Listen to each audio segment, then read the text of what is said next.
नमस्कार मित्रों, अंतरा का पाठ देव लेकर आया हूं। दोस्तों, देव का मूल नाम देवदत्त द्विवेदी है और देव का जन्म सन 1673 ईस्वी में हुआ और मृत्यु 1767 ईस्वी में होती है। दोस्तों, देव रीतिकाल के वे प्रसिद्ध कवि है जिन्होंने सबसे ज्यादा आश्रयदाता बदले। देव को धन लोलुपता नहीं थी, देव को सम्मान चाहिए था और इसी कारण उन्होंने कई आश्रयदाता बदले। यहां देव के 3 पद है दोस्तों। पहला जो सवैया है उसका नाम है हंसी की चोट, दूसरा सपना और तीसरा दरबार। तीनों की अपनी अपनी विषय वस्तु है।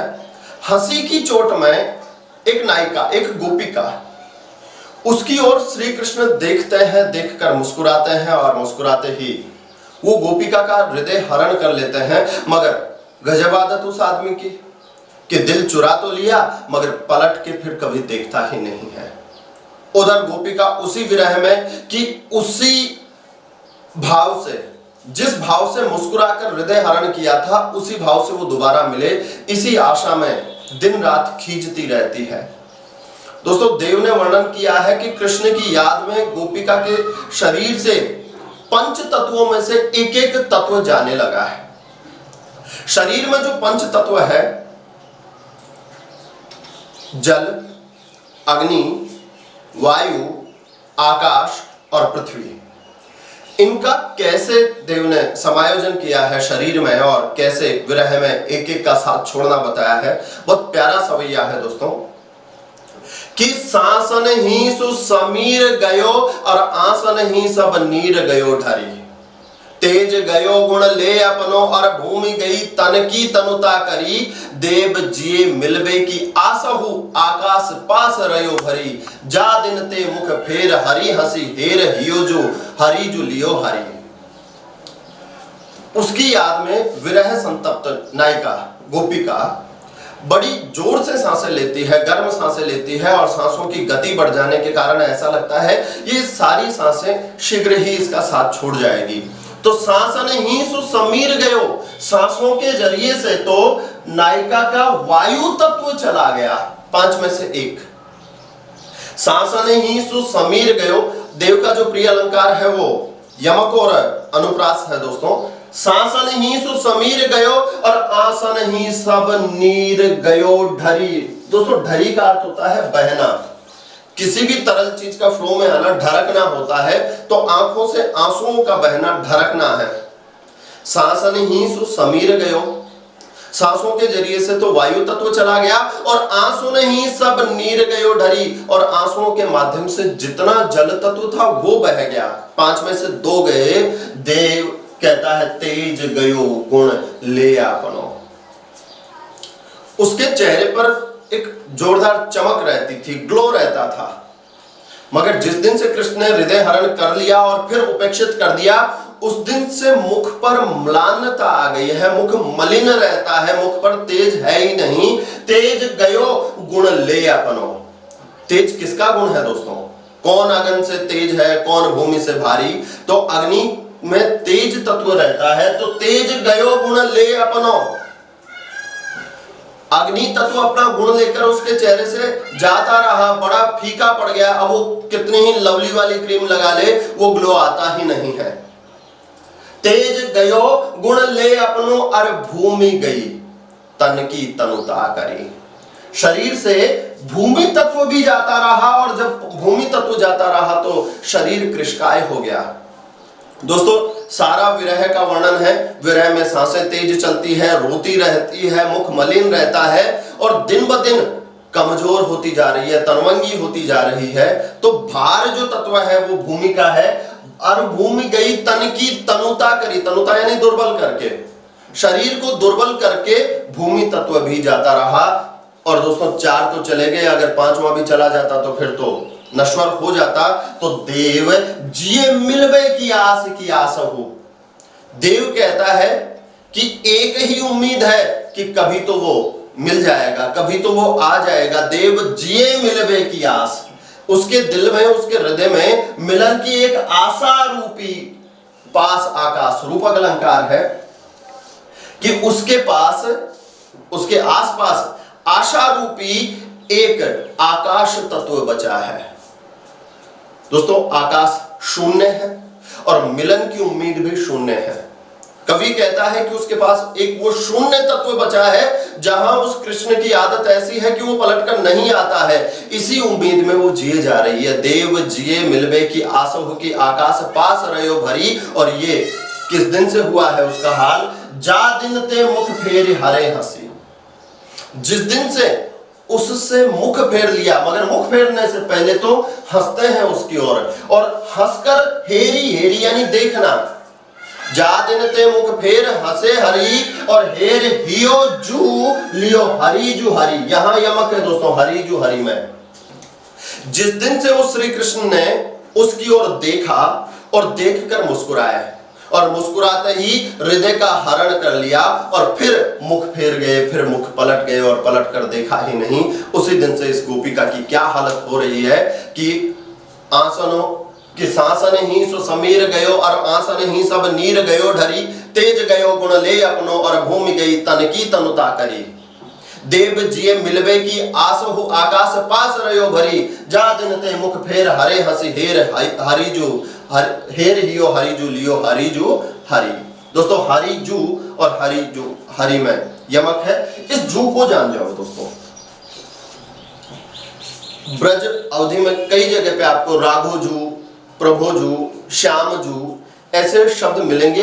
ये जू जो है ये जीव है, और जीव मानव के लिए प्रयुक्त होता है। और दोस्तों, इस जीव का वह भी घट गया, और आज आप किसी को सम्मान देने के लिए फला जी कहते हो ना, राम जी, श्याम जी। ये जी जो है वर्तमान का, ये उस समय जू होता था। जू सम्मानदायक शब्द है, जू का अर्थ प्राण होता है वहां, ये याद रखना दोस्तों। तो हरिजू का मतलब श्री कृष्ण है। मित्रों, अगला पद है, कवित्व है ये एक सपना। श्री कृष्ण के साथ समय गुजारने की लालसा हर गोपिका की है।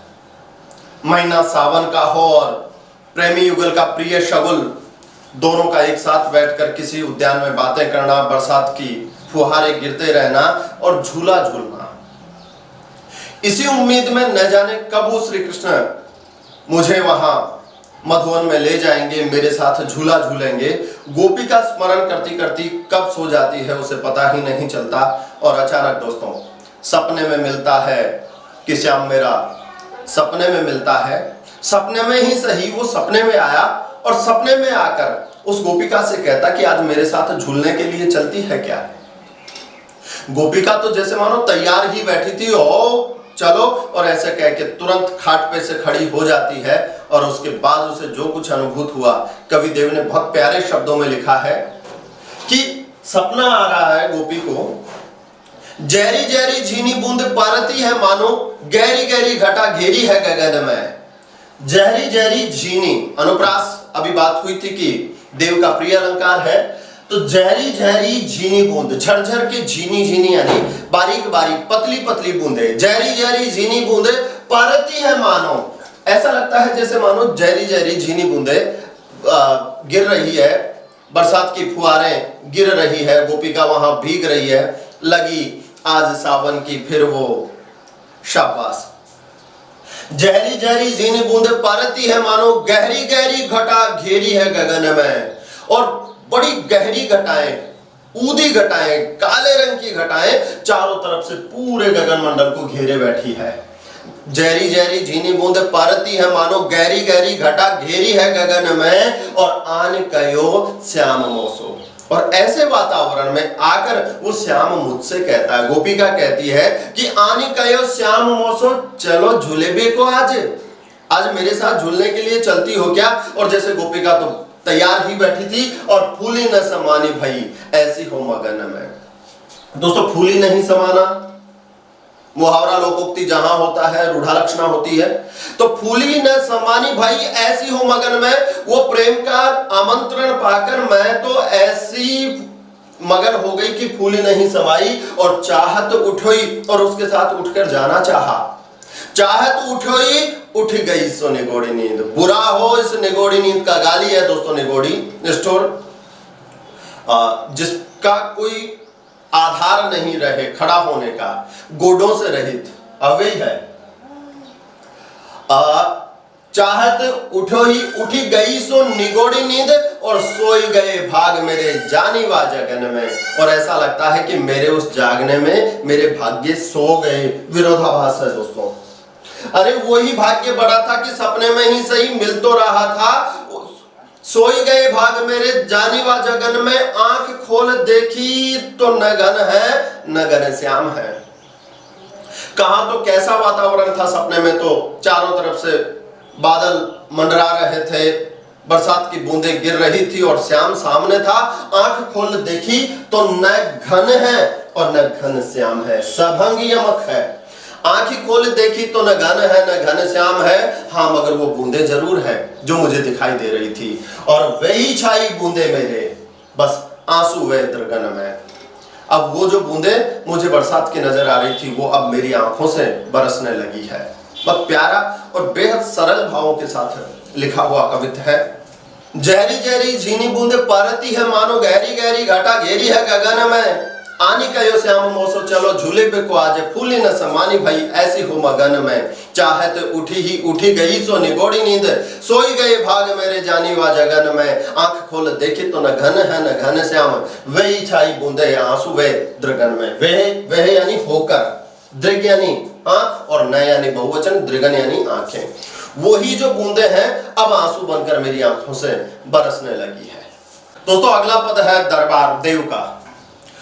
देव जो सिर्फ संतोष चाहते थे, सम्मान प्राप्त करके, धन प्राप्त करके नहीं, जिसने रीतिकाल में सबसे ज्यादा आश्रयदाताओं को बदला। दोस्तों कहीं ना कहीं ऐसी गुजरी होगी कि उस कवि मन को ठेस लगी।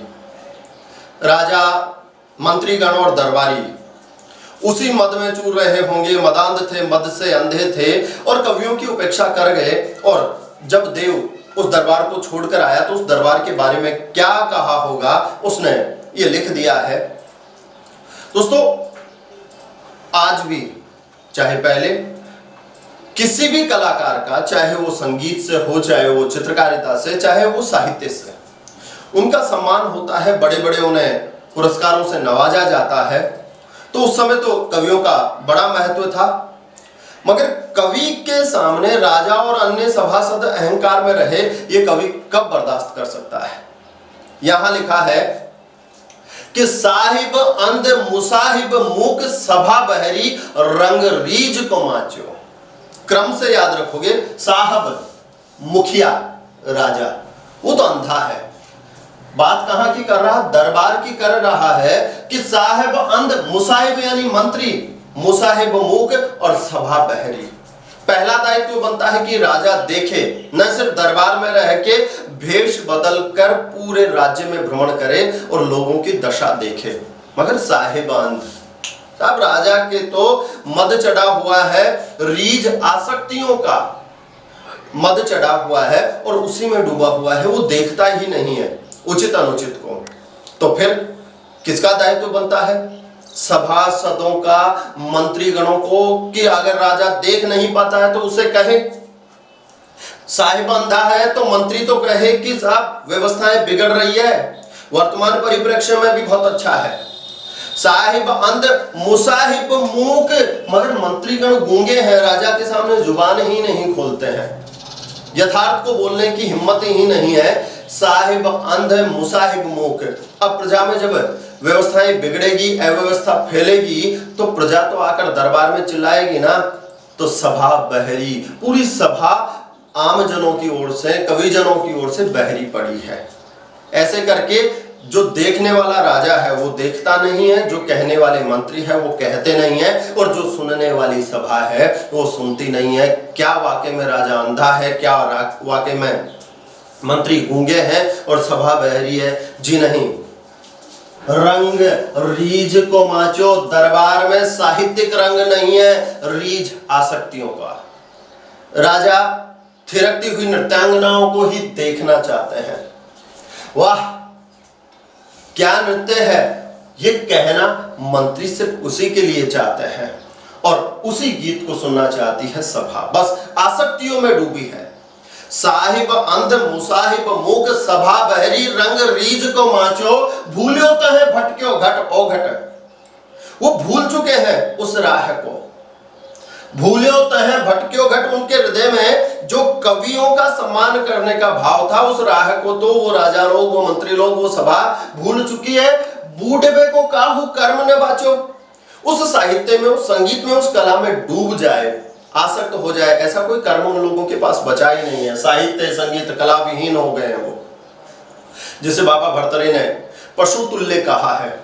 बिहारी कहता है तंत्री नाद कवित्त रस सरस राग रति रंग अन बूढ़े बूढ़े तेरे तेरे जो बूढ़े सब अंग। तो बूढ़े को काहू कर्म न बाचो, ऐसी साहित्यिक विचारधाराओं में डूब जाए, ऐसा उनके पास कोई कर्म नहीं बचा, क्योंकि वो तो किस में डूब चुके हैं, आसक्तियों में, रीझ में डूब चुके हैं। भेष न सूझो। वहां एक नट जाता है, कवि अपने आप को नट कहता है, कलाकार कहता है, तो नट क्या करके जाता है, भेष धारण करके जाता है। तो भेष न सूझो, क्रम मिला के चलो। साहिब अंध जाते ही उसका रंग रूप, उसकी वेशभूषा देखते ही राजा को खड़ा होकर सत्कार करना चाहिए, मगर भेष न सूझो, क्योंकि साहिब अंध भेष न सूझो कयो समझो ने। अब उस नट ने जाकर अपनी कला दिखाई, कुछ कहा उस कवि ने, कुछ छंद सुनाए, तो मुसाहिब मूक, उनके मुंह से वाहवाही नहीं निकली। और बतायो सुनियो ने, और जो कुछ कहा सभा बहरी होने से सुन नहीं पाई। ये क्रम सेट कर ले, राजा अंधा है तो सूझो ने, ये गूंगे हैं तो कयो ने, और सभा बहरी है तो सुनियो ने।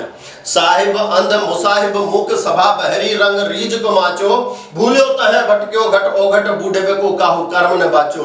भेष न सूझो कयो समझायो न बतायो सुनियो न कहा रुचि राचो। इन चीजों में रुचि हो तब न, कहां रुचि राचो, कहां इन चीजों में अब रुचि रही है।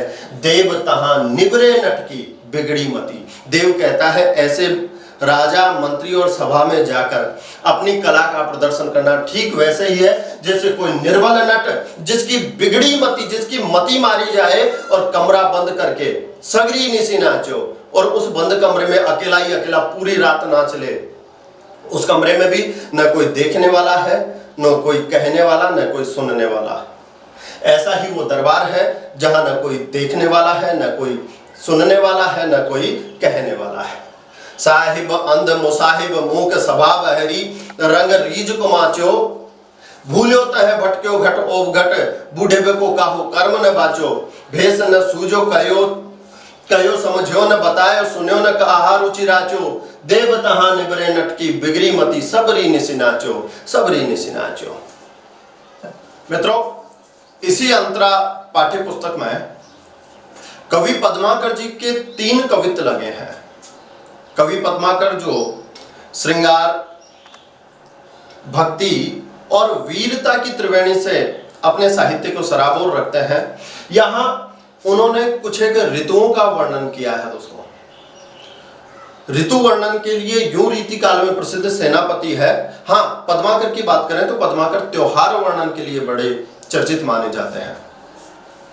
दोस्तों, जो पहला कवित्त है उसमें बसंत का वर्णन किया है उन्होंने कि बसंत आने पर क्या क्या परिवर्तन हो जाता है वातावरण में, लोगों के हृदय में तक उमंग आ जाती है, क्योंकि बसंत जो है कामदेव का महीना है। और उस बसंत में अगर महीनों की बात करें तो चैत और फागुन आता है दोस्तों, जिस समय वनस्पति अपने चरम पर रहती है खिलावट को लेकर।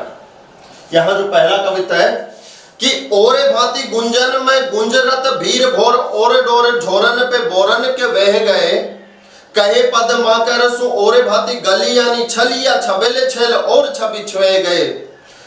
ओरे भांति विहग समाज में आवाज होती ऐसे ऋतु राज के न आज दिन द्वे गए। ओरे रस और रीति और राग और रंग और तन और मन और बन बह गए। रंग, राग और तन और बन तक और अलग ही तरीके के हो गए हैं ऋतुराज के आने पर।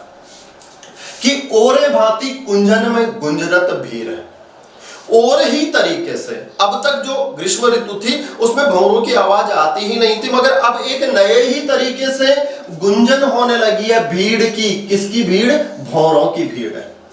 दोस्तों, कवित्व में आनुप्रासिकता जान डाल देती है।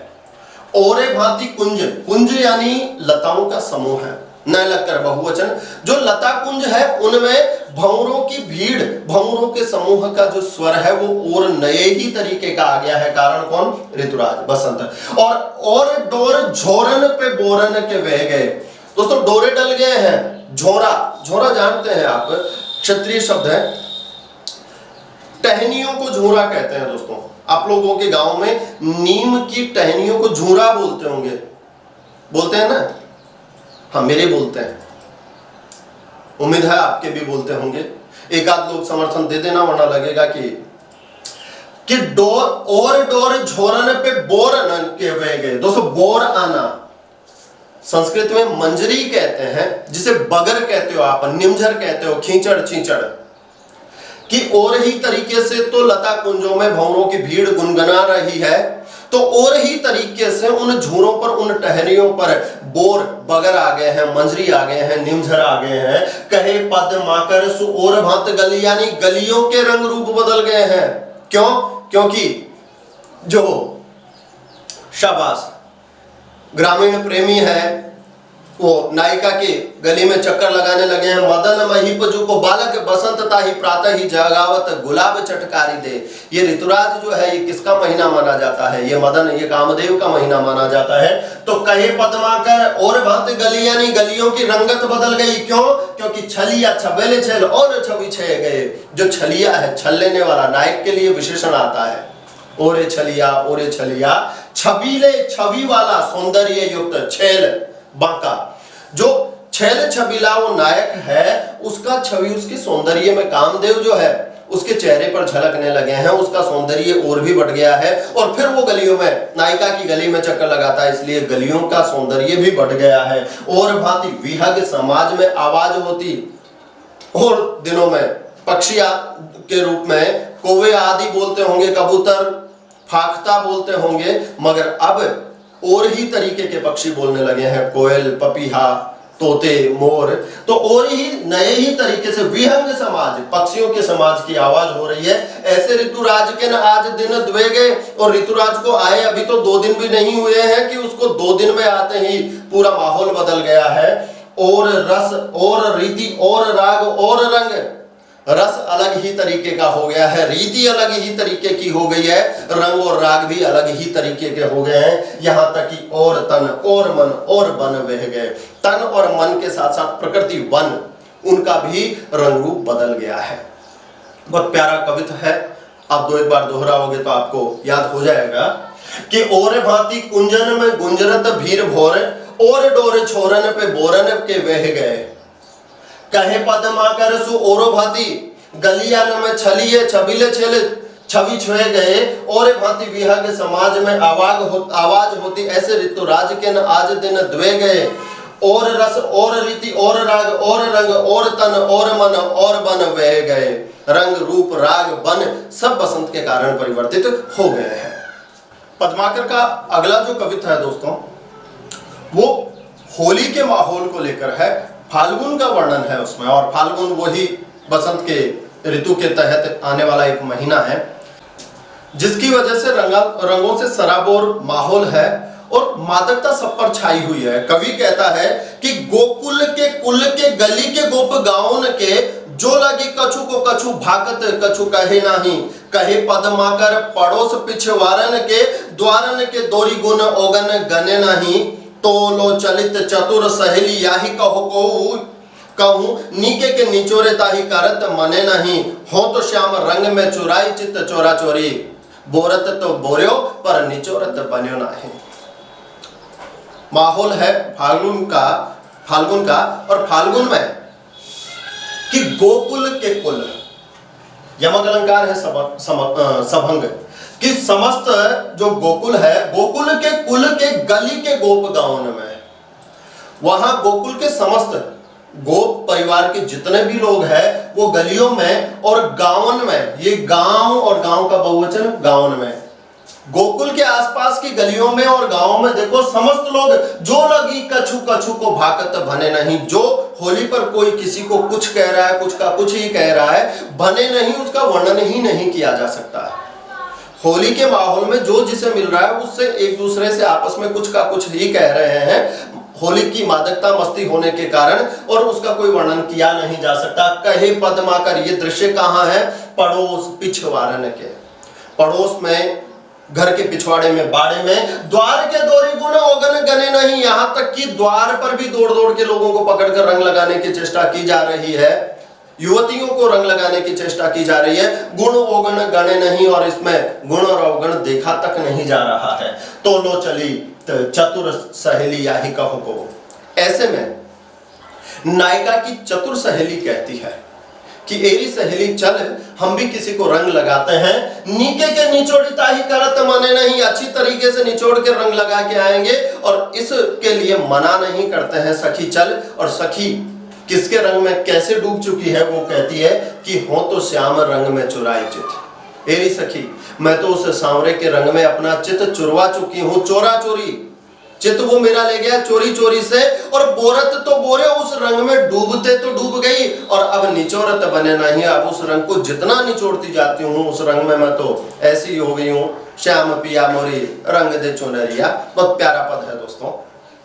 साथियों, अगला जो कविता है वो सावन माह को लेकर है, बहुत प्यारा कविता है, पढ़ने से ही सहज प्रसाद गुण है, समझ में भी आ जाएगा कि जब सावन बरसता है तो वातावरण में क्या क्या चीजें हो जाती है, आसक्ति किस कदर हावी हो जाती है कि भोरन को गुंजन बिहार बन कुंजन में, मंजुल मलारन को गावनो लागत है।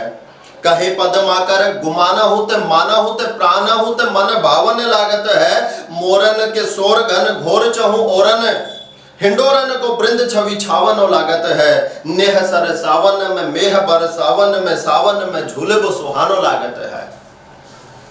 भोरन के गुंजन विहार वन कुंजन में, विहार करने के लिए जाते हैं। विहार का अर्थ है भ्रमण, घूमना।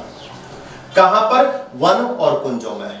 जब सावन में वन लता कुंजों में विहार करने के लिए जाते हो तो भोरन को गुंजन, क्या चीज सुहानी लगती है? पहली चीज तो सुहानी लगती है भौरों का गुनगुनाना। जी हाँ दोस्तों, आवारा भौरे जो धीरे धीरे गाए, या फिर गुनगुना रहे हैं भौरे, खिल रही है कली कली। भौरन को गुंजन बिहार बन कुंजन में, मंजुल मलारन को गावनो लागत है। जब विहार करने के लिए लता कुंजों में जाते हैं और भौरे गुनगुनाते हैं तो ऐसा लगता है मंजुल, मधुर। ऐसे मंजुल यानी सुंदर होता है, मगर ध्वनि के लिए मधुर आएगा। मल्हार दोस्तों, बरसात में गाई जाने वाली एक राग विशेष होती है जिससे बरसात आती है, तो वो भौरे जब गुनगुनाते हैं तो ऐसा लगता है कि मधुर मल्हार राग गा रहे हैं कोई। कि भौरन को गुंजन बिहार बन कुंजन में, मंजुल मलारन को गावनो लगत है। कहे पद माकर गुमान होते, मान होते, प्राण होते। गुमान अहंकार, मान स्वाभिमान, और प्राण जान जीव। वो मन भावन, वो अगर हिकारत दे तो स्वाभिमान और अहंकार को ताक में रखकर उसकी चिरोरी करते हैं। उसकी एक मुस्कान के लिए अगर ये जीवन न्योछावर हो जाए तो सहज तैयार बैठे हैं। तो कहे पद्माकर, प्रेमी प्रेमिका को अपने अपने विपरीत जो है नायक नायिका, गुमान से, मान से, प्राण से प्यार और मन भावन लागत है। वो जो मन को भा गया है उसके सामने सारी चीजें ओछी पड़ जाती है, चाहे वो अहंकार हो, चाहे स्वाभिमान हो, चाहे प्राण हो। गुमाना होते, माना होते, प्राण होते, मन भावन, प्यारो मन भावन लागत है। मोरन के शोर घन घोर, और चारों ओर घन घोर घटाओं में मोरों का शोर और भी उस वातावरण को जो है मादक बना देता है। मोरन के शोर घन घोर चहु और घटाएं घन घोर चारों ओर से आ जाती है मोरों का शोर सुनकर। हिंडोरन को वृंद, और हिंडोरों का, झूलों का वृंद, वृंद यानी समूह है। केकी जो है, मोर जो है, बड़े जोर से कलरव कर रहे हैं। वातावरण चारों ओर से मेघमयी हो जाता है, और पड़ गए झूले सावन रुत आई रहे, और झूले लग जाते हैं। हिंडोरन के वृंद छवि छावनो लागत है। इन्हें देखना, इनको आच्छादित होना बड़ा सौंदर्य युक्त लगता है। नेह सर सावन में, और सबसे बड़ी बात, जब वो आता है तो सबके मन में स्नेह प्रेम उमड़ जाता है। मेह बरसावन में, जब वो आता है तो मेह भी बरसता है। ऐसे में सावन में झूलबो सुहानो लागत है। तो जब सावन आता है तो वो नेह सरसाता है, मेह बरसाता है, और ऐसे जब नेह सरसे और मेह बरसे तब प्रियतम प्रियतमा के साथ झूलना बड़ा सुंदर लगता है, बड़ा खूबसूरत लगता है।